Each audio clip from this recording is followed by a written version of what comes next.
Գյուրջան Կասկադ 60 ամիս փուլային վճարում բազմաթիվ առավելություններ։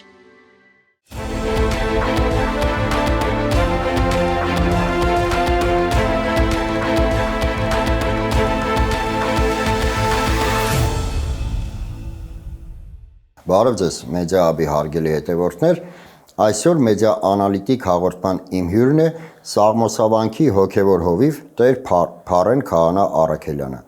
Օրհնեցեք Տեր հայր։ Աստված օրհնի։ Շնորհակալ եմ մեզ հյուրընկալվելու համար։ Եվ այսպես Տեր Փարեն վարկած կա, ամենայն դեպս ոչ թե վարկած, այլ կարծիք, տեսակետ, որ դեկտեմբերի 28-ին Նիկոլ Փաշինյանը փորձ է անելու գրոհել Մայր Աթոռը, այսինքն այնինչ իրեն չհաջողվեց անել օրեր առաջ, երբ որ նա 10 եպիսկոպոսների նրանց, որոնք որ պահանջում են վեհափառից հանգստի գնալ, նրանց ուղեկցությամբ ասեմ, թե առաջնորդությամբ ասեմ կազմակերպված գրոհի ձախողումից հետո փորձելու է նույնը անել դեկտեմբերի 28-ին, ամենայն հավանականությամբ հաշվի առնելով, որ նախատոնական օրեր են, մարդիկ որոշակի քաղաքացիական կեցվածքի պասիվություն գուցե ցուցաբերեն եւ այնուամենայնիվ այդ ամենը օգտագործելով նա հույս ունի, ենթադրում եմ այդպիսով հասնել իր ազգադավ ծրագրերին։ Հաջորդ տեսակետը այն է, որ նա կփորձի Մայր Աթոռը գրոհել Սուրբ Ծննդյան օրը։ Ինչ է կարծում, այնուամենայնիվ որ օրն էլ որ Նիկոլ Փաշինյանը ընտրի, կհաջողվի իրեն իր նպատակները հանգուցալուծել իր օգտին։ Շնորհակալ եմ այս ցավեցնող եւ մտահոգ հարցերի համար։ Ի սկզբանե ասեմ ամենավերջի հարցին պատասխանելով, որ որևէ մեկին չի հաջողվելու հասնել այդ վատ մեղմ ասած նպատակին, որովհետեւ ինչպես միշտ ասել ենք, հիմա էլ պնդում ենք, որ վեհափառ հայրապետը վեհափառը լինելու մինչև իր կյանքի ավարտը։ Թող Աստված վեհափառ հայրապետին երկար օրերի կյանք տա, ինչպես մենք ամեն պատարագի ավարտին երգում ենք այդ երկար կյանք տուր հայրապետին աղոթք շարականը։ Իսկ ինչ վերաբերում է թե ամսի 28-ին կգա թե չի գա, ամսի 6-ին Սուրբ Ծննդյան օրը կգա թե չի գա, ես ուղղակի ցավ կարտահայտեմ, որովհետև դարեր շարունակ Մայր Աթոռ Սուրբ Էջմիածին հայ մարդը անկախ պաշտոնից եկել է միմիայն աղոթելու եւ օրհնություն ստանալու։ Եվ սա մեզ վստահություն է տալիս, ոչ թե հույս է տալիս, այլ վստահություն է տալիս, որովհետեւ այն մարդը, ով թեկուզ միտում ունի գալու չար նպատակների, վատ նպատակների հետևից, ինքը երբ որ մտավ Մայր տաճարի այդ կամարների ներքո, ինչքան էլ ինքը արտահայտվի, բայց հոգու խորքում իր սիրտն ու հոգին աղոթք են ուզելու։ Եվ սրա համար մենք հանգիստ ենք։ Այո, մենք էլ ենք մամուլից մի քանի տեղերից ընթերցել, մտահոգությունը կա, ասում են, բայց որքան որ գիտեմ, հստակացված չի գալու են թե չեն գալու։ Ուղղակի ես կարող եմ հորդոր եւ խորհուրդ տալ այն մարդկանց, ովքեր գրոհ բառն են օգտագործում Մայր Աթոռ Սուրբ Էջմիածնի եւ առհասարակ հայ առաքելական Սուրբ եկեղեցու մասին խոսելիս, որովհետեւ եկեղեցի գալիս են ուխտի, եկեղեցի գալիս են աղոթքի։ Իսկ այն մարդիկ, ովքեր իրենց մտքի ծայրով անցկացնում են, որ կարող են գրոհել եւ նամանավանդ գրավել Մայր Աթոռ Սուրբ Էջմիածին Մայր տաճարը, բախվելու են Հիսուս Քրիստոսի հիմնած այդ սրբազան քարին։ Տեր Փարեն, բայց նայեք, Նիկոլ Փաշինյանը իմ համոզմամբ մարդկանց մեղքի տակ է գցում, խոսքս այն մարդկանց մասին է, որոնք վարչական ռեսուրսների կիրառմամբ բերվում են Մայր Աթոռ կամ տարբեր եկեղեցիներ պատարակների, որտեղ զեղչվում է վեհափառի անունը, որտեղ պահանջում են վեհափառից հանգստի գնալ, այլ խոսքով ասած Նիկոլ Փաշինյանը վերածել է պատարակները քաղաքական գործընթացների, որպես օրինակ բերեմ տարբեր ԿՊԱ-կաններ տարբեր ճեպազրույցների ու հարցազրույցների ժամանակ կուրծք են ծեծում իբր իրենք բարեպաշտ հավատացյալներ են եւ կիրակնորյա պատարակներին մասնակցելը իրենց սուրբ պարտականությունն է եւ Նիկոլ Փաշինյանը դրա հետ որևէ կապ չունի։ Սակայն անցյալ կիրակի Նիկոլ Փաշինյանը Հայաստանում չէր, բացակայում էր Հայաստանից եւ որևէ ԿՊԱ-կանի մենք չտեսանք Աստծո խորանի առջև կանգնած։ Այսինքն Ուզում եմ ասել, որ այդ քաղաքական գործընթացներով Նիկոլ Փաշինյանը արդեն իսկ մարդկանց մեղքի տակ է գցում։ Ինչ եք կարծում, այդ մարդիկ կապաշխարեն ի վերջո։ Շատ հետաքրքիր նուրբ հարց է, գիտեք, ուրեմն ամսի 18-ի փորձը մեզ ցույց տվեց, մենք քայլում ենք այդ միջանցքով։ Ես չգիտեմ ինչպես, ինչ կերպ, ինչ ձևով մեր հայ ժողովուրդը բաժանվել էր երկու մասի, որը շատ մեծ ցավ է։ Մարդիկ փորձում էին վանկարկել, որպեսզի վեհապարը հեռանա, բնականաբար խլացվում էր իրենց ձայնը հավատավոր հայորդիների վեհապար վանկարկումի տակ։ Բայց շատ մի հուսադրող եւ ուրախացնող բան կա եւ ցավեցնող, որովհետեւ այնտեղ համախմբված մարդիկ նայում էր, տեսնում էր, որ իրենք, չգիտեն ինչի համար են եկել այդտեղ։ Իրենց համոզել են բերված մասան։ Կանգնած էին այնտեղ ու իրենք, եթե իրենց անկեղծ կամքին թողներ, ես վստահ եմ այդ մարդիկ կմտնեին ուղակի կաղոթեին, կմոտենային վեհապար հայրապետին, օրհնություն կստանային։ Մի քանի հոգի փորձում էին գոչել եւ մնացածը կարծեք թե պարտադրվում էին, որ վեհապարի եկեղեցու դիմաց բաղավոցներ անեին, բայց փառք ու պատիվ մեր ժողովրդի մտածելակերպին կա, գիտեք, հայ մարդու հոգու խորքում այդ պատկառանքը կա, որքան էլ որ ուզեն փչացնել, որքան էլ որ ուզեն շեղել, այդ մարդկանց հոգու խորքում կա, հայ գենի մեջ է։ Քրիստոնեությունը շատ է ասվել, եկեղեցին ասում է, հայ մարդու մաշկի գույնն է։ Եվ այդ մարդիկ, ես ուղղակի ուզում եմ կոչ անել առիթից օգտվելով, որ ձեր խղճի հետևից գնացեք։ Մի լսեք, կապ չունի, գիտեք, քաղաքական հայացքներ այդ մարդկանց, ուղին, իրենց նպատակները, եկեղեցին սրբություն սրբոց է։ Մենք մեր ժողովրդի հետ ենք խոսում։ Մենք միշտ ասում ենք, մեր ժողովուրդը մեր զավակներն են։ Հայ մարդը, հայ եկեղեցականի զավակն է եւ ի Քրիստոս քույր եւ եղբայր է։ Պատարագի գնալու մասով, երբ որ ինձ հարցնում են, որտեղ է գնալու պատարագի այդ պաշտոնյան, այս եկեղեցի թե մյուս եկեղեցին, դարերով ամրագրված է, մարդը պիտի գնա պատարագի այնտեղ, որտեղ որ ապրում է։ Որտեղի ծուխի անդամ ինքը կազմում է, եթե ծուխի անդամ է ինքը։ Տարիներ շարունակ, դարեր շարունակ հայ եկեղեցին ասել է, որ դու գնա պատարագի այնտեղ, որտեղ որ դու ապրում ես։ Երևանի բնակիչը չպիտի գնա, կարող է իհարկե ուխտավորաբար իր ընտանիքով երբեմն գնա ու հասնի, չգիտեմ, հարավ կամ հյուսիս որևէ մի սրբավայր, բայց Երևանի բնակիչ թող գնա իր տան մոտ գտնվող եկեղեցի, ամեն կիրակի։ Բայց հիմա ջոկատներ ա, չէ՞ ձևավորվել, սենց խմբով բոլոր եկեղեցիները, որտեղ գնում է Նիկոլ Փաշինյանը, սենց խմբով նույն մարդիկ մասնակցում են։ Տեսնում ենք, որ այո, ես հենց դրա համար եմ ասում։ Դու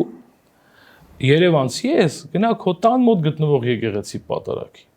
եւ կանգնի մեկուսի աղոթք տարա, սուրբ հաղորդությունը ստացի եւ գնա։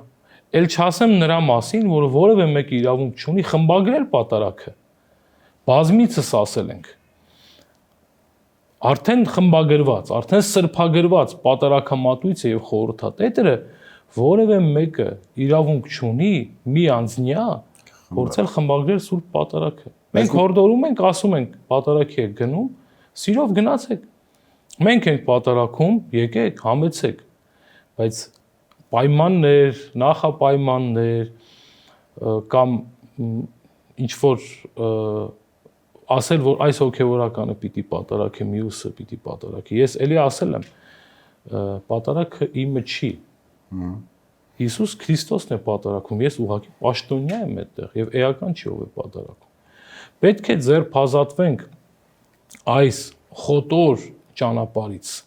Վեհապար հայրապետը ինքն է ասում, դադարեցրեք։ Մենք ասում ենք, մենք չենք խոսում մարդկանց մասին, շատ կարևոր բան է, մենք խոսում ենք մարդկանց հետ։ Հիմա մի իրավիճակ է ստեղծվել ցավոք սրտի, որ հերահար կերպով կարծեք թե երկխոսում ենք, որը հայ մարդու ոճը չէ։ Մենք ասում ենք, եկեք խոսենք իրար հետ, ոչ թե իրար մասին։ իրար մասին խոսելը չի տանի որևէ լավ տեղ։ Նայեք, ասում եք, յուրաքանչյուր մարդ պետք է մասնակցի պատարագին այնտեղ, որտեղ որ ապրում է։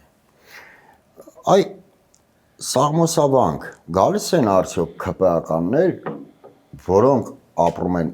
տվյալ հատվածում եւ Նիկոլ Փաշինյանի այդ կիրակնօրյա պատարագները որևէ ազդեցություն չունի, այդ մարդիկ իրականում բոլոր կիրակի օրերը գալիս մասնակցում են պատարագի, եթե ըստ իրենց ձևակերպման։ Երբևէ նկատել եք, որ որևէ հայտնի ՔՊԱ-կան ուղակի կիրակի օրը պարզապես գա պատարագի։ Մի կարևոր հանգամանք շեշտեմ։ Մենք եկեղեցականներս եկեղեցի մտնող մարդու ոչ քաղաքական ուղղվածությունը, Բայց գոնե դեմքով ոչ իր մտածելակերպը մեզ շատ կարող է մի քիչ վիրավորական թվալ, բայց չի հետաքրքրում։ Սա երբ որ ես ասեմ, այո, ճանաչում եմ ՔՊԱ-կանի եկավ գնաց, նշանակում է ես էլ մտա իրենց օրակարգի մեջ։ Ես էլ ասացի, որ սա ՔՊԱ-կան է, սա, չգիտեմ, ուրիշ կուսակցության։ Մեզ համար հայ մարդ է։ Մենք չենք մտել այդ օրակարգի մեջ։ Արհեստական է այս օրակարգը ստեղծվել։ Վերապար Հայրապետի գլխավորությամբ հայ առաքելական Սուրբ եկեղեցին ինքը չի մտել, հայ առաքելական Սուրբ եկեղեցին միշտ էլ վեր է պահել։ Շատ խորհրդանշական մի արարք գործեց Վերապար Հայրապետը, երբ որ Մայր տաճարից դուրս եկավ Վերապար Հայրապետը, ինքը օրհնում էր թե աջ, թե ձախ կանգնած մարդկանց։ Հակառակ նրան, որ ձախ կողմի կանգնած մարդիկ փորձում էին ներխուժել, չգիտես ինչի։ Փորձում էին ներխուժել ուժով Մայր տաճար։ Ուրեմն մեզ համար բոլորիս հայտնի է, չէ, Հովհաննես Թումանյանի Աղավնու վանքը, այդ գեղեցիկ բալլադը։ Եկեղեցի մտնողը հոգով աղավնի պիտի դառնա, մաքրվի։ Եկեղեցի մտնողը չպիտի ունենա ուրիշ միտում։ Եթե ինքը եկեղեցի է մտնում, ինքը պիտի մոռանա իր ամեն ինչը, ուղղվածությունը եւ այլն։ Եվ մենք էլ այդպես ենք վերաբերում մարդկանց, որովհետեւ եկեղեցի կարող է մտնել թե արդարը, թե մեղավորը, թե աղքատը, թե հարուստը, անկախ ծերից, տարիքից, քաղաքական ուղղվածությունից, եկեղեցին միշտ վեր է եղել քաղաքական այս պայքարներից։ Չնայած այն պնդումներին, կեղծ պնդումներին, որ եկեղեցին քաղաքականացվել է, եկեղեցին որևէ ուժի սատարում է եւ այլն, եկեղեցին միշտ բարձր է եղել եւ բարձր է ու բարձր մնալու է։ Տեր Փարոն, այնուամենայնիվ եկեք իրեն անվանենք իրենց անուններով։ Իհարկե, այս օրակարգը արհեստական է։ Սակայն բոլորս էլ այս կամ այն չափով ուզենք թե չուզենք որոշակի առումով ներքաշվել ենք այս օրակարգի մեջ։ Մի ցավալի երևույթի մասին ասեմ, նույնիսկ մենք խոսքս իմ մասին է, որպես քաղաքական վերլուծաբան, այդ 10 եպիսկոպոսների մասին, որոնք պահանջում են վեհափառից հանգստի գնալու, որոնք սպասարկում են Նիկոլ Փաշինյանի օրակարգը, ինքս հաճախ այդ եպիսկոպոսներին անվանում եմ տիրադավ։ Ինքս երբեմն անվանարկում եմ, որը շատ ցավալի է, որը ես երբևէ չէի ուզենա հասնել նման իրավիճակ, որ երբևէ օրինակ Նավասարդ կճարանի մասին ասեի Բենթլի։ Ես ցավով եմ դա շեշտում։ Այսինքն Նիկոլ Փաշինյանին իմ կարծիքով հաջողվել է որոշակի գծեր հատել այն աստիճան, որ հասարակության մոտ խարխրվել է այն ակնածանքը, որը կար։ Յուրաքանչյուր մարդ ինչ ուզում Facebook-ում գրում է հոգևորականների մասին, բոլոր պատնեշները քանդված են, բոլոր պատնեշները փլուզված են։ Եկեք, ես վստահ եմ, որ Նիկոլ Փաշինյանը տապալվելու է իր այս գործընթացում, սակայն նրա հասցրած վնասները շտկելու համար կարծում եմ տարիներ են պետք։ Հիմա եթե Նիկոլ Փաշինյանը վերջնականապես տապալվի, ինչ է լինելու այն 10 եպիսկոպոսների ճակատագիրը, ինչ է լինելու բոլորիս ճակատագիրը, այդ արժեհամակարգը, ինչպես ենք նորից վերականգնելու, ինչպես ենք նորից ստեղծելու մի կուռ արժեհամակարգ, որը կար նախքան այս ամենը։ Այս առումով այո, ես ձեզ հետ համաձայն եմ, ցավալի իրողություն կա։ Դրա համար մենք բոլորին խնդրում ենք, ձեզ էլ ենք խնդրում եւ առհասարակ բոլորին։ Մարդ արարածին պետք չէ ինչ որ բնութագրիչ կպցնել։ Նա մանավանդ օցիալ հոգևորականներին։ Ես նաև այս ամենը ասելով հասկանում եմ այդ մարդկանց ցասումը, որովհետև ցասումը երբեմն արտահայտվում է որևէ բառով, որովհետև մեր անազատության մեջ գտնվող սրբազան հայրերն էլ իրենց ցավը, իրենց արդար ցասումը արտահայտել են։ Եվ մենք չենք կարող դաս ու խրատ տալ իրենց, որովհետև իրենք այո այսօր անազատության մեջ են գտնվում, որի համար մենք ցավում ենք եւ հաշտ չենք։ Սա ուզում եմ անպայման շեշտել։ Բայց այնուամենայնիվ մեր հավատավոր եղբայր քույրերին, ինքներս մեր ընկերներին փորձում ենք զուսպ պահել, ասելով որ չարությունը, ատելությունը որևէ տեղ չի տանելու։ Մեզ երկար ու 24 ժամյա չէ, 26-27 ժամյա աշխատանք է հարկավոր, ծառայություն է հարկավոր, որպեսզի այս թունավորված չարություն շնչող մթնոլորտը մենք մաքրենք։ Ոչ թե անընդհատ այս վառվող կրակի վրա յուղ լցնենք, այլ փորձենք խնդիրները հարթել։ Հետագայում մի օր այս ամեն ինչը վերջանալու է, վստահաբար վերջանալու է, վստահաբար բարի ավարտ է ունենալու, վստահաբար վեհապար հայրապետը ոչ թե ոստիկանների կազմած միջանցքով է մայր տաճարից վեհարան շարժվելու, այլ հավատացյալներին օրնելով է շարժվելու։ Բայց խնդրում եմ այնպես ապրենք, ինքս ինձ եմ խնդրում համոզում, որ վերջում իրար աչքերի մեջ պարզ նայենք։ Եթե այսօր երեկոյան գլուխներս բարձին ենք դնում, մի պահ մտածենք, ինչ եմ անում ես։ Ինչ եմ բղավում։ Ինչի եմ հայհոյում մայր տաճարի բակում։ Ինչ եմ հարվածում մայր տաճարի դռանը։ Ինչի եմ բարձրանում մայր տաճարի կողքը գտնվող, հենց մոտ, ամենամոտ գտնվող կաթողիկոսի գերեզմանակարի վրա։ Ինչի եմ այդ ամեն ինչը անում։ Ինչի իմ մեջ չարություն կա։ Եվ այս առումով մեզ շատ ծանր աշխատանք է հարկավոր։ Պետք չէ տարատեսակ արհեստական բանավեճեր ստեղծել, սնել ժողովրդին, կարող ես ամեն օր մի բարություն անել, կարող ես մտածել, թե ինչ եմ անում։ Այստեղ նպատակների տարբերություն կա։ Շատ ենք մտածել այս մասին, կա նպատակների տարբերություն։ Հայ առաքելական Սուրբ Եկեղեցին գիտի իր նպատակը։ Քրիստոսի խոսքի վրա հիմնված գիտի իր նպատակը։ Քրիստոս ասում էր. «Իմ վկայությունը ճշմարիտ է, որովհետև գիտեմ որտեղից եկա եւ ուր եմ գնում»։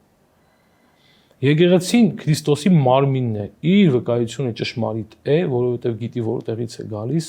եւ ուր է գնում։ Հստակ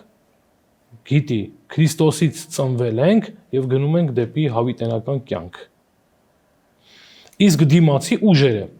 չգիտեմ ովքեր են, դարերի ընթացքում եկող ուժերը, ոչ միայն այսօրվա պայքարը թունավոր մթնոլորտը ամբողջ եկեղեցու պատմության ամբողջ այդ ընթացքի մեջ մի փոքրիկ սանտիմետրից փոքրիկ հատված է, որ պիտի անցնի։ Նպատակը, երբ որ բարի է, գործողությունները տել են բարի։ Նպատակը, երբ որ բարի չէ, գործողությունները տել են թերի։ Եվ գործողություններից արդեն մենք կարող ենք դատել։ Տարբեր տեսակի հայհոյանք, սպառնալիք, բանտարկություն, ճնշում եւ այլն եւ այլն։ Բայց եկեղեցին ինչ է անում։ Օրհնանք, հաջորդ օրը նորից օրհնանք, հաջորդ օրը նորից օրհնանք։ Իրեն հայհոյում են, իրեն մեղադրում են, տարատեսակ մեղադրանքներ, բամբասանքներ։ Եկեղեցին եւ եկեղեցականը միշտ իր բարի ընթացքի մեջ է։ Սակայն այստեղ եւս կա մի շատ վատ երևույթ, որ մեր հավատավոր հայորդիները հիմա արդեն երբեմն հոգևորականին ոչ միանշանակ են նայում։ Շատ ցավալի է մեզ համար։ Հենց դա այն է, որ Նիկոլ Փաշինյանին հաջողվել է այս պահին անել։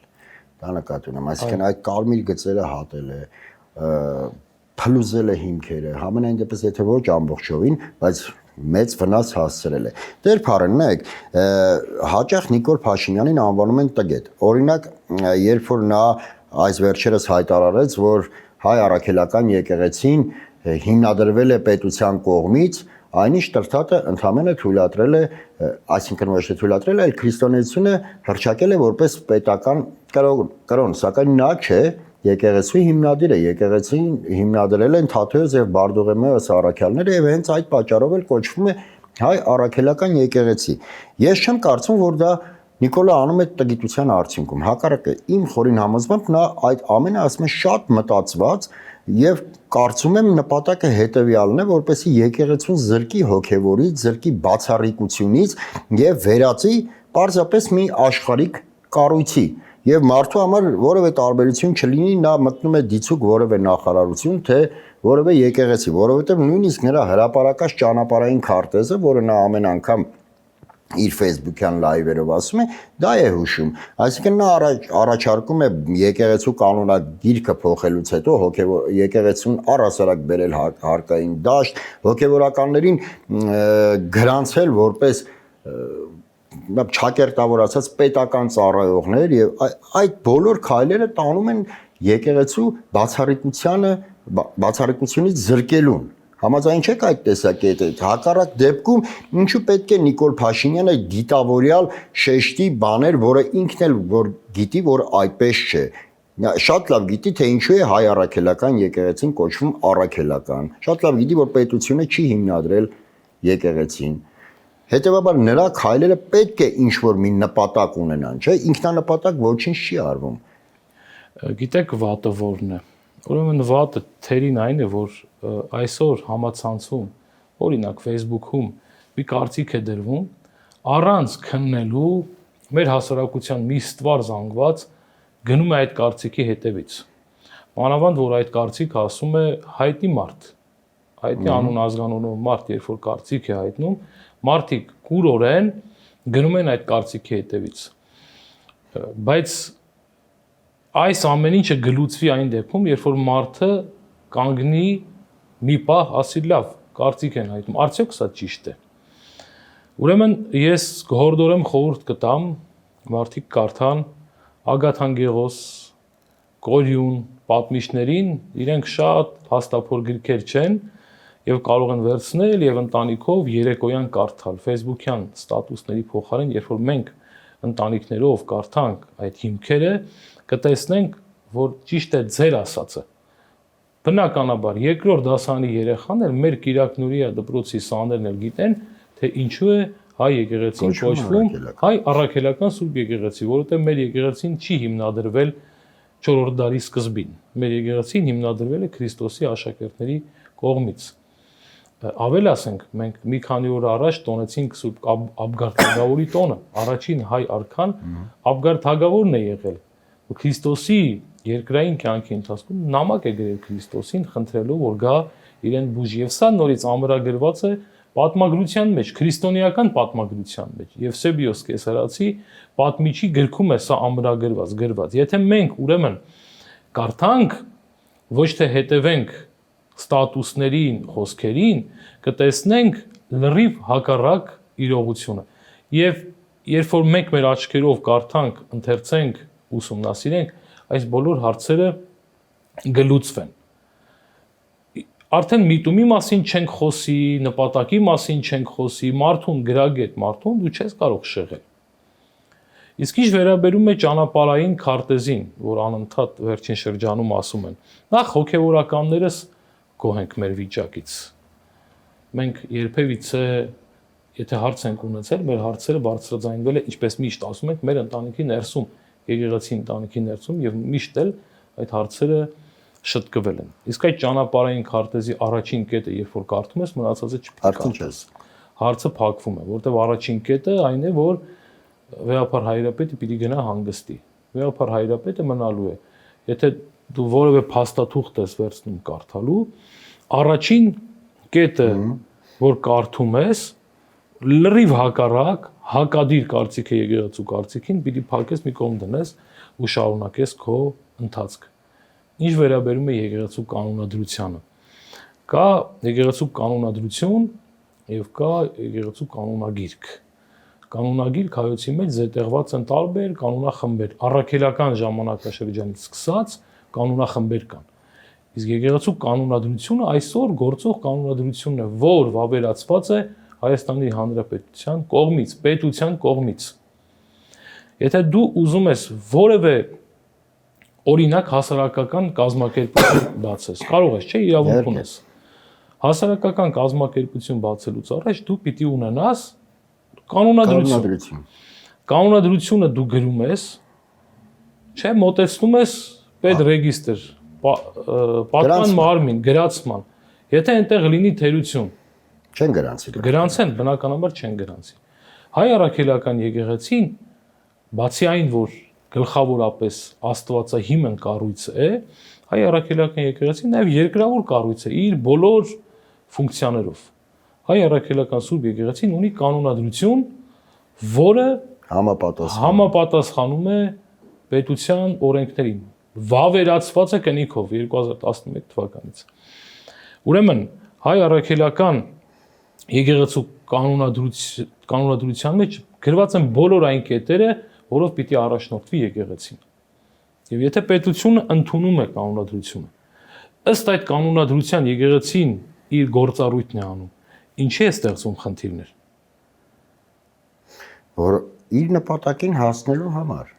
Որովհետև ներողություն մի բան ընդհատեմ, որովհետև ես չեմ կարծում, որ Նիկոլ Փաշինյանի բոլոր գործողությունները համապատասխանում են օրենքի տարին։ Նա պարզապես իր նպատակին հասնելու համար միջոցների մեջ պարզապես խտրականություն չի դնում եւ հենց դրան են միտված նաեւ վարկաբեկման արժեզրկման բոլոր իր կողմից փորձերը, այդ թվում ոչ միայն հայ առաքելական եկեղեցու նկատմամբ, այլ բոլոր մեր արժեքային համակարգերի ընդհուպ անձերի, օրինակ վերջերս Մեսրոպ Մաշտոցին անվանում էր կարիերիստ եւ ցավալին այն է, որ դահլիճը նստած ծափ էր տալիս նրա անհեթեթության վրա, որ Մեսրոպ Մաշտոցը աշխատանք չէր կարողանում գտնել, ստիպված դառավ հոգեվորական, որպեսզի միտեղ աշխատի։ Նման անհեթեթ ձևակերպումները որքան էլ ցավալի լինի, բայց այնուամենայնիվ կարծես թե իր ծիլերն են տալիս հասարակության մեջ։ Հակառակ դեպքում ծափահարողներն էլ չէին լինի։ Հակառակ դեպքում պետք է մարդիկ ոտքի կանգնեին ու պարզապես լքեին դահլիճը։ Նման տեմպերով մենք արդեն կասկածի տակել ենք դնելու Վարդան Մամիկոնյանի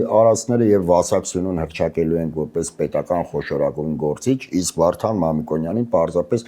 մարդկանց փղերի ոտքերի տակ տվող մի մարդ։ Հիմա այս արժեզրկման գործընթացը, որ տեղի է ունենում, պետք է կասեցվի, ով է կասեցնելու, եթե մարդիկ ծափ են տալի։ Իհարկե իմ խորին համոզմամբ Նիկոլ Փաշինյանը չի վայելում հանրության լայն աջակցությունը իր այդ ծրագրերում, ես դրանում միանգամայն վստահ եմ, որովհետև եթե վայելեր, նա պետք չէր ունենա կալանավորել սրբազաններին, ոստիկանությամբ պատնեշել Մայր Աթոռը կամ մեկ այլ եկեղեցի, որտեղ գնում է պատարագի, ինչից պետք է վախենար մի ղեկավար, եթե ունի հանրային լայն աջակցություն։ Հակառակը նա սարսափում է հենց հանրության մեծ հակազդեցությունից, որը իրականում նա օրորի տենում է։ Սակայն խոսքս արժե համակարգերի արժեզրկման մասին է, որովհետև որքան էլ նա տապալվի, այնուամենայնիվ նա պղծում է այն ամենը, ինչը որ կազմում է մեր արժեքային հիմքը, ազգային հիմքը։ Հիմա այդ գործընթացը ինչպես են կասեցնելու։ Թույլ տվեք այս հարցի մասին ավելի լայն մտածենք, որովհետև իմ խորին համոզմամբ այս գործընթացը միայն մեզ հայերից չի վերաբերում։ Տարիներ շարունակ արժեքները, բարոյական նորմերը արժեզրկվեցին եւ դա արտահայտվեց մեր հասարակության մեջ մեր արժեքներին թերի աչքով նայելով։ Օրինակ, մի պարզ օրինակ բերեմ։ Սկսեցին օրինակ հայ հեքիաթը արժեզրկել, ասելով որ այնտեղ բռնություն է քարոզվում։ Այն հեքիաթը, որը ընթերցել են մեր ծնողները մեզ համար եւ մենք այդ մթնոլորտի մեջ մեծացել ենք։ Հիմա նույն Մեսրոպ Մաշտոցի վերաբերյալ, կարծեմ Վասակ Սյունու մասին գիրք մեծն Վասակ Սյունին գիրք էլ հրապարակվեց։ Կարծեմ հրապարակվեց, եթե չեմ սխալվում, կա մեծն Վասակ Սյունին։ Երբ որ մեզ ասում էին Վասակ, անունը տալիս էին, դա հոմանիշ էր Վասակ Սյունի։ Դավաճանի, Վասակ հոմանիշ է Դավաճանի, բայց տպագրվեց մեծն Վասակ Սյունին։ Ավելի լայն տեսանկյունից երբ որ մենք նայում ենք, տեսնում ենք, որ ավելի մեծ հարձակում կա, որը արտահայտվում է փոքր չափաբաժիններով մեր հայ հասարակության մեջ։ դա արտահայտվել է հումորներով, ֆիլմեր են նկարահանվել, չէ՞։ Տարատեսակ ֆիլմեր են նկարահանվել։ Ճիշտ է, հումորներով նույնպես իբր մարդը անմեղ մի հատ կատակ է անում, բայց այդ կատակը իր ծիլերը սկսում է աստիճանաբար։ Ինչի պիտի ֆիլմի մեջ հայ հոգևորականը ծաղրվի։ Հայ հոգևորականը կապայով, փարաջայով, որ մենք նվիրական զգացումով ենք կրում, ֆիլմի մեջ այդ փարաջան, խաչը, վեղարը, թասակը, քահանայի ամբողջ զգեստը ծաղրվի։ Սրանք մտածելու բաներ են, որ ընդհանուր գլոբալ խնդիր է սա, որի արտահայտություններից մեկը այն է, ինչ որ հիմա կատարվում է։ Մենք դրա համար պայքարում էինք, որ հայ եկեղեցու պատմություն առարկան դուրս չդրվի դպրոցներից, որովհետև հայ եկեղեցու պատմություն առարկան կրթում էր երեխաներին։ Իրենք շատ բաներ գիտեն, տեսեք, հիմա մենք շատ տարական բաների մասին ենք խոսում, Մեսրոպ տարական ոչ թե արժեքի իմաստով, այլ ամենաանուբնը քրիստոնեության։ Մեսրոպ Մաշտոցի մասին։ Մեսրոպ Մաշտոցի մասին խոսելիս, երբ որ խոսում ես, պիտի հիշես Մեսրոպ Մաշտոցը ինչպես հայ գրերը ստեղծեց տեսիլքով եւ նկարն էլ կա, չէ՞, մեր մանկության այդ պատկերը կա, որ Աստծո աչքը գրեց այդ տարերը, երկնեց, բերեց հայրենիք եւ այդ այբուբենը, նույնիսկ շարականագիրը Մեսրոպ Մաշտոցին համեմատում է Մովսես Մարգարեի հետ։ Ինչպես Մովսես Մարգարեն տասնաբանյա պատվիրանները բերեց իր ժողովրդին, որպես փրկության այդ այբուբենը, այնպես էլ Մեսրոպ Մաշտոց այդ տարերը բերեց։ Շարական կա գրված հատուկ համեմատելով Մովսեսին Մեսրոպ Մաշտոցի հետ։ Այսինքն Մեսրոպ Մաշտոցը մեզ համար ոչ թե ասոցացվում է զինվորականության հետ, պետական պաշտոնյայի հետ, նույնիսկ հոգևորականի հետ Մեսրոպ Մաշտոցը մեզ համար ասոցացվում է սրբության հետ։ Եվ Մեսրոպ Մաշտոցը տոն ունի, տարվա մեջ 2 անգամ հայ առաքելական եկեղեցին տոնը նշում է։ Նույնը Տրթատ արքայի վերաբերյալ, նույնը Գրիգոր Լուսավորչի վերաբերյալ եւ այլն եւ այլն։ Սա ավելի շատ, եթե կուզեք, արժեքների կռիվ է։ Եվ մենք ոչ թե վիճում ենք, որովհետեւ սա ոչ միտեղ չի տանելու։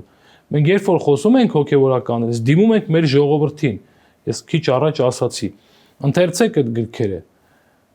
քննարկենք լավ տեղ հասնելու համար, ոչ թե ասենք, որ եկեղեցին ստեղծել, ուր է տանելու, օրինակ հետևել արտահայտություն, եկեղեցին ստեղծել է պետությունը։ Հենց այդ եմ ասում, իմ կարծիքով նրա նպատակը եկեղեցուն աշխարհիկ կառույցի վերածելն է։ Այսինքն զրկելը բացառիկությունից, զրկելը հոգևորից։ Լավ, ով է ուզում եկեղեցին աշխարհիկ կառույցի վերածել, եթե ուզում է։ Մարդը, չէ՞։ Մարդը, իհարկե, մարդը։ Լույս ու արյունով մարդը։ Եկեղեցին ով է ստեղծել, Աստված է ստեղծել, չէ՞։ Դե մարդը ինչքան ուզում է, թող ուզի։ Որևէ մեկ ցավալիորեն Տեր Փառեն, այդ մարդը, որը ուզում է, նաև քայլեր է ձեռնարկում։ Խնդիրը հենց դա է։ Դե բնականաբար, որ ուզում ես, շատ ես ուզում, ցանկությունը չի, նա տիրապետելով ամբողջական վարչական լծակների, իրավական լծակների ամբողջությամբ լինելով պետության ղեկավարը, նա հետևողականորեն, թեպետ հաղորդման սկզբում հորդորեցի գրող բառը, չասենք, բայց նա հետևողականորեն գրոհում է ոչ միայն հայ առաքելական եկեղեցու, այլ նաև մեր արժեքային, ազգային արժեքային համակարգի վրա, հենասյուների վրա, ավելին, իմ խորին համոզմամբ նա ծաղրում է հենց Հիսուս Քրիստոսին։ Եկեք չմոռանանք, որ նա ինքը իրեն համեմատում էր Քրիստոսի հետ, հայտարարելով, որ ինքը մի քանի անգամ մահացել եւ հարություն է առել։ Այսինքն դա կարծում եմ ծաղր է Նիկոլ Փաշինյանի կողմից առհասարակ ուղղված քրիստոնեությանը, ուղղված մեր հավատքին, մեր կրոնին։ Հիմա հենց այդ մարդը քայլեր է ձեռնարկում։ Հիմա եթե մենք խոսենք մարդու ասածների վերաբերյալ, անկեղծ ասած, ոչ միտեղ չի տանելու։ Մարդը ասում է մի բան, որը թող սպասի այդ ասացի պատասխանին Աստծո կողմից։ Մենք չէ որ պիտի այդ հարցերի պատասխանը տանք։ Ես էլ ամեն ինչ կարող եմ ամեն առավոտ արթնանալ ասել։ Իսկ ինչ վերաբերում է գրոհին կամ վարչական ռեսուրսներին եւ այլն, մենք դիմում ենք նաեւ այդ վարչական աշխատողներին։ Իրենք էլ են, չէ՞ մարդ։ Մի պահ, երբ որ առանձին են լինում, թող մտածեն, որ իրենք միս ու արյուն են եւ Աստծո ստեղծած։ Թյուր մի կարծիք է նետված ասպարեզ, որ մենք չենք պայքարում հայ առաքելական եկեղեցու դեմ, մենք պայքարում ենք անձերի դեմ։ Հիմա ես եւ իմ հոգեվոր եղբայրները հարյուրավոր կանգնած ենք Վեհափար Հայրապետի կողքին, Վեհափար Հայրապետի հովանու տակ։ Մենք ինչ ենք, անձեր ենք, որոնց դեմ պայքարում եք։ Մենք եկեղեցու ներկայացուցիչներ չենք։ Եթե ես այսօր ուզում եմ ձեզ մաքրագործել։ Եթե ես այսօր հանկարծ ամենամեծ մեղքը գործեմ այս օրերի համար, ասեմ, ես Վեհափար Հայրապետի կողքին չեմ, մեղա Աստծո, կմաքրվեմ, Երկևէ, հակառակը ինձ թվում է ավելի մեղքերի։ Բայց ինչ է ստացվում, եթե ես պայքարում եմ իմ պատկերացմամբ մի անձի դեմ, չէ, ես պիտի իմ բնականաբար քայլերը ձեռնարկեմ, ոչ թե ով իր կողմն է, ինքն էլ մաքուր չի, ով իր կողմն է, ինքն էլ մաքուր չի, այսպես չի լինում։ Եվ դրա համար մենք ասում ենք, մենք չենք խոսում մարդկանց մասին, մենք խոսում ենք մարդկանց հետ։ Եվ Վեհափար Հայրապետը ինքն էլ եկեղեցին բոլոր եկեղեցականները պատրաստ են խոսել մարդկանց հետ։ Երբ որ խոսում ես մարդկանց հետ, տեղ տանում է, երբ որ խոսում ես մարդկանց մասին անընդհատ, դու անընդհատ այդ վառվող կրակի վրա յուղ ես լցնում։ Նամանավանդ, որ մեր հովանու ներքո են, պատասխանատու ենք ավելի ճիշտ, այն հասարակության համար, որտեղ ծառայում ենք։ Մենք պիտի պատասխան տանք այդ հասարակությանը։ Եկեք չպղտորենք մարդկանց կյանքը։ Մեր ասածը հետևյալն է, եկեք չպղտորենք հայ մարդու կյանքը ընդհանուր։ Եկեք դուրս գանք քաղաքով քայլենք։ Ով է ուզում այս վիճակը լինի։ Ես չեմ ճանաչում մի սթափ մարդու, որ ուզում է այս վիճակը լինի։ Մի արեք այս բանը։ Դադարեցրեք այս բանը։ Եկեղեցին միշտ պատրաստ է։ Իսկ Վեհափար Հայրապետը հանգստի գնալու կարիք չունի։ Տեր Փարոն, այնուամենայնիվ քիչ առաջ ասում որ Նիկոլ Փաշինյանի քայլերը ինքնանպատակ չեն։ Դա որոշակի նպատակներ է հետապնդում, այն կուսակրոնության ուխտի խախտում եւ այլն, բոլորս էլ հասկանում ենք, որ դրա այդ տափակաբանությունները սոս պատճառաբանություններ են իր գործը առաջ տանելու համար, չլիներ դա, կլիներ մեկ այլ պատրվակ, սակայն նա անպայման ինչ որ մի պատրվակ կգտներ։ Եվ այստեղ հարց է առաջանում այդ նպատակի իրագործումը արդյոք արտաքին ազդակներ ունի թե ներքին, որովհետև կա տեսակետ, որ Նիկոլ Փաշինյանը պարզապես ցանկանում է հաջողանալ թուրք-ադրբեջանական տանդեմին, կատարում է Փաշազադեի, Ալիևի հրահանգները, այն է եկեղեցուն զրկել պատմական հիշողության կրողի այդ բացառիկ կարգավիճակից, զրկել հայ ժողովրդին համախմբելու բացառիկ ունակությունից եւ այդպիսով կոտրել հայ ժողովրդի ողնաշարը, որովհետեւ իրենք էլ շատ լավ գիտեն, որ նույնիսկ պետականության բացակայության ժամանակներում եկեղեցին է եղել մեր ազգի գոյապահպանման ամենակարևոր հենասյունը, առաջնորդողը եւ նաեւ առաջնորդողը ազատագրական պայքարներում պատմությունից բոլորս գիտենք, թե քանի անգամ է եկեղեցին իր ձեռքը վերցրել առաջնորդությունը մեր ազատագրական պայքարում։ Եվ այդպիսով պարզապես ստեղծել մի սպառողական զանգված, որը այլևս չի ունենա որևէ ազգային նպատակ, չի հետապնդի որևէ ազգային երազանք եւ Նիկոլ Փաշինյանի տրամաբանությամբ այստեղ կաց այդ տրամաբանությամբ պարզապես կգոյատևի այս հատվածում։ Հաջորդ տեսակետը այն է, որ դրանում Նիկոլ Փաշինյանը ներքաղաքական խնդիր է լուծում, այսինքն եկեղեցուն փորձում է վերացնել իր ճանապարհից, որպեսզի այդպիսով կարողանա հանգուցալուծի իր իրական Հայաստան այդ ապազգային իմ գնահատմամբ այդ ապազգային գաղափարախոսության վերջնական կերտմանը։ Հիմա ասես որն է ավելի հավանական, գուցե երկուսն էլ միասին, որովհետև հնարավոր չի պարզապես Նիկոլ Փաշինյանը առավոտը արթնանար ու հանկարծ որոշեր, որ վերջ, այլևս ամենայն հայոց կաթողիկոսը չպետք է լինի մեր հոգևոր առաջնորդը։ Տեսեք, շատ լայն հարց ենք մենք քննարկում, երկու հարց, ինչպես որ ես հասկացա, արտաքինից է սա ուղղորդվում, թե ներքին քաղաքական այսպես միտում ունի, եթե մենք որպես հոգևորականներ սկսենք խոսել կամ արտաքին ազդեցության մասին, կամ ներքին ազդեցության մասին, կներքաշվենք այդտեղ եւ որևէ տեղ չենք գնա։ Դրա համար այս ամբողջ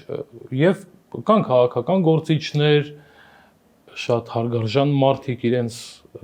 ասպարեզին շատ ուժեղ տիրապետող, որ այս հարցը վստահաբար կարող են լուծել եւ լուծվելու է։ Հիմա կարող ենք խոսել։ Ես որպես անհատ, որպես պարզ հայ հոգևորական կարող եմ իմ կարծիքն ասել, բայց միգուցե այս կարծիքները ասելով ես վնասեմ այն մարդուն, ով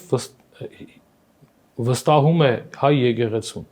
Մենք ընդհանրապես հետևյալ բանն ենք ասում։ Ասում ենք այս գործընթացի մեջ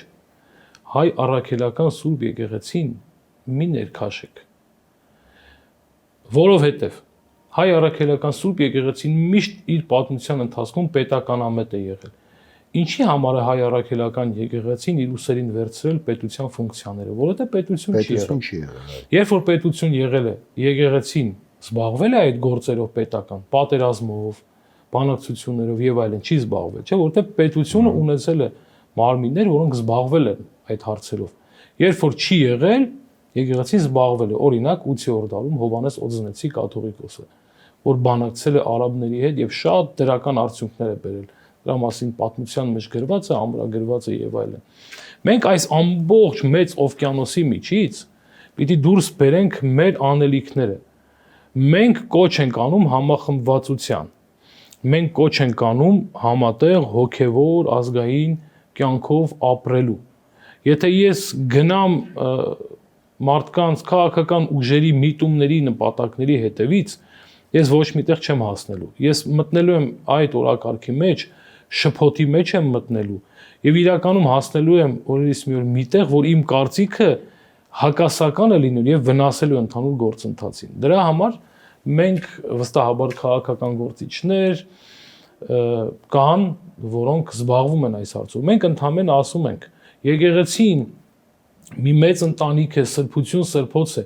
հիմնված Քրիստոսի առաքյալների կողմից, Քրիստոսի կողմից, որ ուզում է այս ժողովրդին հոգևոր սնունդ տալ, ուզում է այս ժողովրդի մեղքերի համար աղոթել, իր մեղքերի համար աղոթել, ուզում է այս ժողովրդին հանապազորյա հանգստություն պարգևել։ Ի վերջո եկեղեցին աստվածահիմն կարուստ լինելով հանդերձ նաև ժողովրդի համար է, բոլորի համար։ Մենք չենք կարող զատել, մենք զրույցի ընթացքում ասացինք այս կուսակցությունից է կամ այն կուսակցությունից, որտեղ ի վերջո եկեղեցում կա ապաշխարության խորհուրդը։ Եվ մենք, որ դիմում ենք մարդկանց, դիմում ենք որպեսզի ապաշխարեն, չէ՞, Վեհապար Հայրապետը երբ որ դիմում է եպիսկոպոսներին, մեր սրբազաններին, ինչ է ասում, ասում է կոչ ենք անում գալ կանոնական դաշտ, այսինքն դուր կա բաց, որ գան կանոնական դաշտ։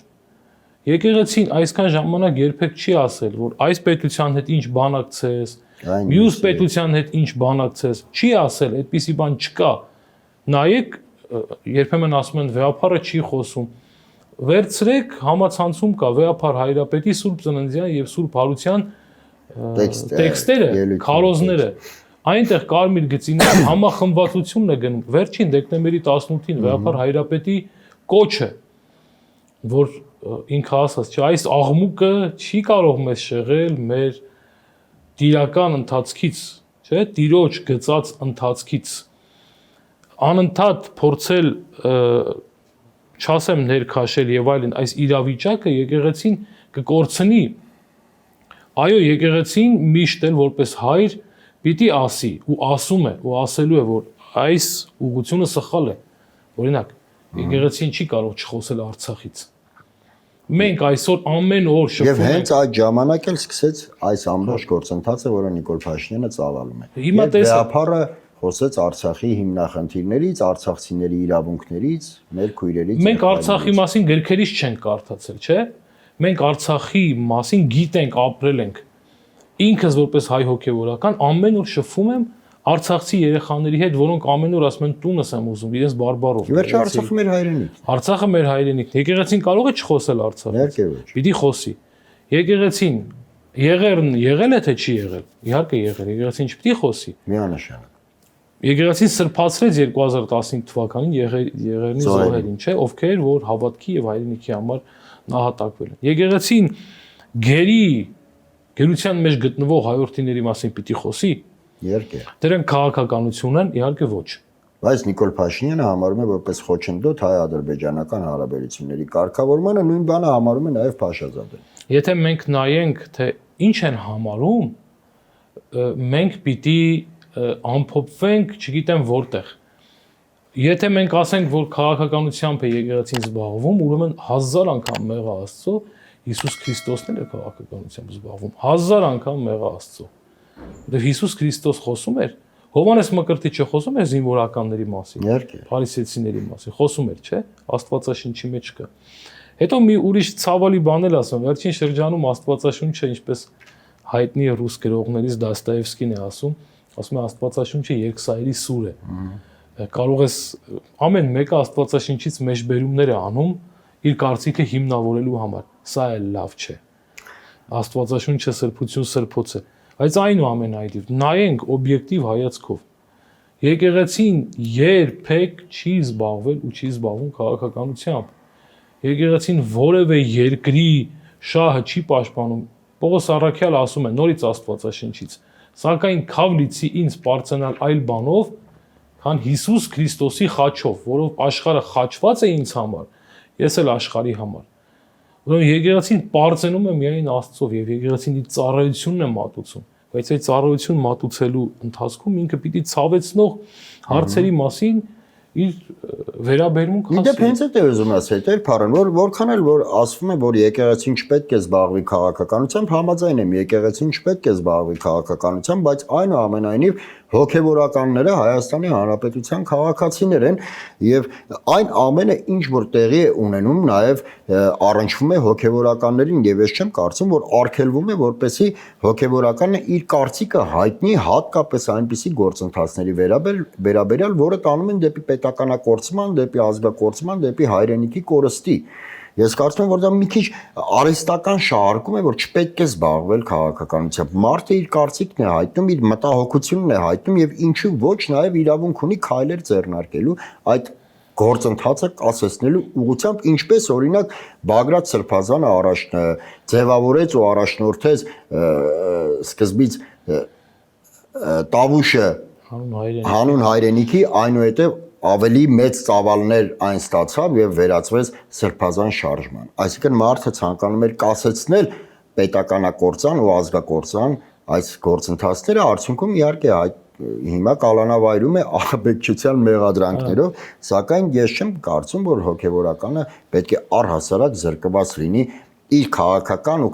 իր քաղաքացիական իրավունքները իրացնելու հնարավորությունից։ Այս պարագային էլ մենք խնդրում ենք բոլորին բացանեն կարդան Եղիշեի, Վասն Վարդանա եւ Հայոց պատերազմի գիրքը, այնտեղ հետեւյալ մի նախադասություն է գրված. բոլոր ճարիքները մտնում են մարդկանց մեջ անուսումնությունից, գիտությունից, անուսումնությունից։ Եղիշե պատմիչի ոսկեղենիկ խոսքն է, ինչի սա հիշեցի, որովհետեւ Ղևոնդ երեցը եւ հոգեվորականները իրենք կանխեցին վասակցություն ու սկսած, չէ, այդ բանակցությունները եւ մենք սրբացրել ենք Ղևոնդ երեցին եւ մեր քահանաների տոնը համարվում է Ղևոնդյանց տոնը։ Այսինքն հայ առաքելական եկեղեցին սնվում է այդ գաղափարով, որ այն ինչ որ մեզ համար ազգային ինքնությունը պիտի վնասի, հոգեվոր ինքնությունը պիտի վնասի, եկեղեցին իր ձայնը բարձրացնում է։ Եվ մարդկանց պետք չէ ասել այն, ինչ որ իրականում եկեղեցին չի անում։ Եվ ես ուզում եմ նորից ու նորից կարմիր թելի նման ասել։ Մեզ համար հայրենիքի ներսում թշնամիներ չկան։ Հայ առաքելական Սուրբ եկեղեցին եւ նորից պիտի ասեմ դրա խորհրդանիշը Վեհապար Հայրապետի օրհնելն էր դեկտեմբերի 18-ին բոլորին, Վեհապար Հայրապետը միշտ էլ օրհնելու է բոլորին։ Եկեղեցին ազգային հոգևոր արժեքների մասին միշտ խոսել է, խոսում է ու պիտի խոսի, սիրելով Աստծուն, սիրելով իր հայրենիքը եւ սիրելով ու օրհնելով իր հավատավոր ողջ ժողովրդին։ Ու որևէ մեկը կեղծ բաներ թող չասի ասելով որ եկեղեցին ինձ վանել է, եկեղեցին ինձ դուրս է դրել, մարդիկ իրենք են իրենց եկեղեցուց դուրս դնում։ Ուրեմն սա է եկեղեցու առաքելությունը, որի մեջ մենք ենք։ Ճիշտ է, ցավեցնում են, ցավում ենք, կալանավորում են մեր սրբազան հայրերին, վստահ եմ, որ արդարությունը վերականգնվելու է եւ մեր սրբազանները դուրս են գալու այդ ոչ իրենց հարիր տեղից, վայրից եւ իրենց գործառույթով են զբաղվելու, հովվելով իրենց հոտը Աստծուն ծառայելով։ Ուրեմն սա է, մենք երբեք եկեղեցին չի արել այն, ինչ որ չպիտի անի։ Մեր շահառու բառը չեմ սիրում,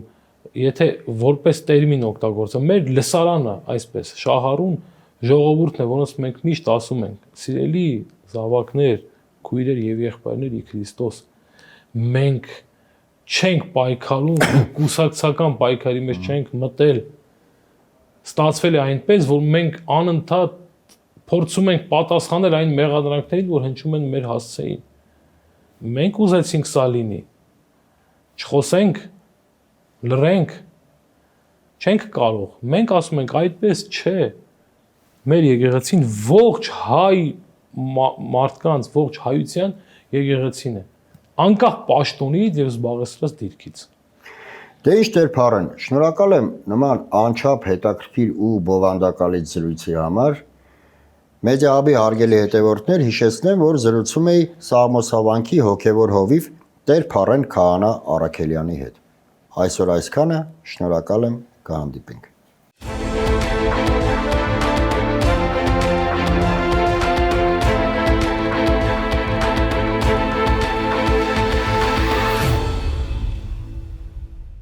Գյուրջան Կասկադ 60 ամիս փուլային վճարում բազմաթիվ առավելություններ։